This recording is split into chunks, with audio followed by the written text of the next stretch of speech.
I'm Rob Clark, and this is the Smash Course of Plastic. Plastic is something that we take for granted in our lives. We use it every day, sometimes without even knowing it.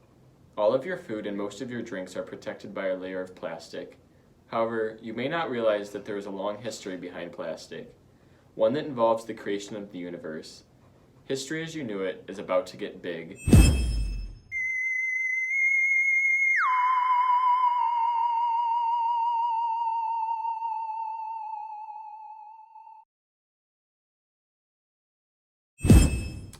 Our universe is thought to have formed 14 billion years ago, when it formed as a single extremely hot and dense point.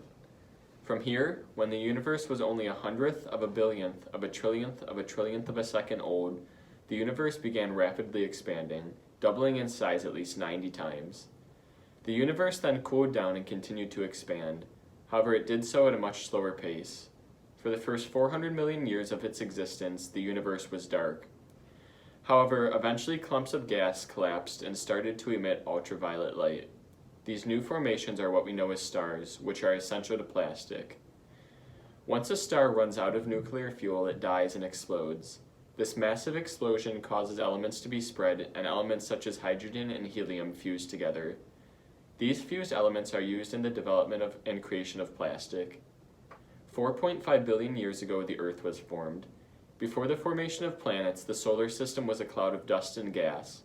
However, eventually gravity started to bind particles together, while solar winds swept away lighter elements such as hydrogen and helium. This left only heavy, rocky materials for gravity to bind together to form Earth.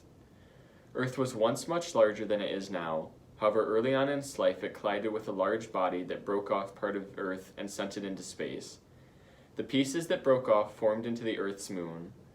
For over 3 billion years, the Earth was covered in molten lava and rock. Later, water appeared on Earth, although it is still debated how water actually arrived. Some scientists think that it was brought to our planet by comets and asteroids, while others think that it came from the dust cloud left over as a result of the formation of our sun. Either way, after 3 billion years of lava and rock, Earth finally started to see life. Single-celled organisms began to take energy from the sun and then let out oxygen as a waste product. This began to fill the atmosphere and oceans with oxygen. The new oxygen-filled atmosphere paved the way for more complex forms of life. Eukaryotes, or multi-celled organisms, began to develop. Oxygen is also what made it possible for life to move out of the oceans and onto land. Life used to be limited to water, as it provided protection for harmful radiation. However, once oxygen flooded the atmosphere, it thickened the ozone layer, allowing it to now provide adequate protection from radiation. Fast forward to 4 million years ago and we see the first forms of humans. Meadow is going to tell us a little bit about the history of humans. I'll throw it over to Meadow in the thought bubble.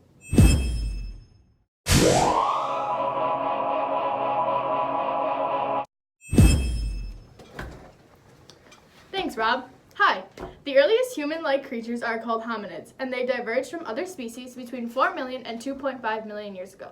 Environmental changes caused the forests and trees that hominids originally lived in to shrink, while the savanna expanded. As a result, in order to see over the tall grass of the savanna and protect themselves from predators, hominids began to walk on 2 legs.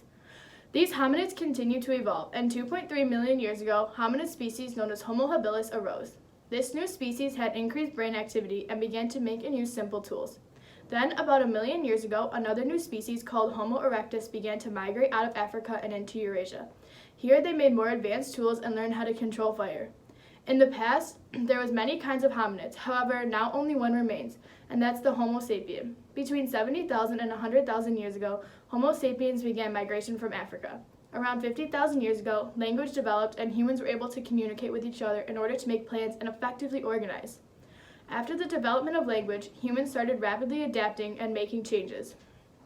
Settlements were starting to become constructed. Humans shifted from nomads to fixed settlements. From then on, humans continued to evolve and develop new tools and resources that eventually led us into the world that we know today. Thank you, Thought Bubble Meadow.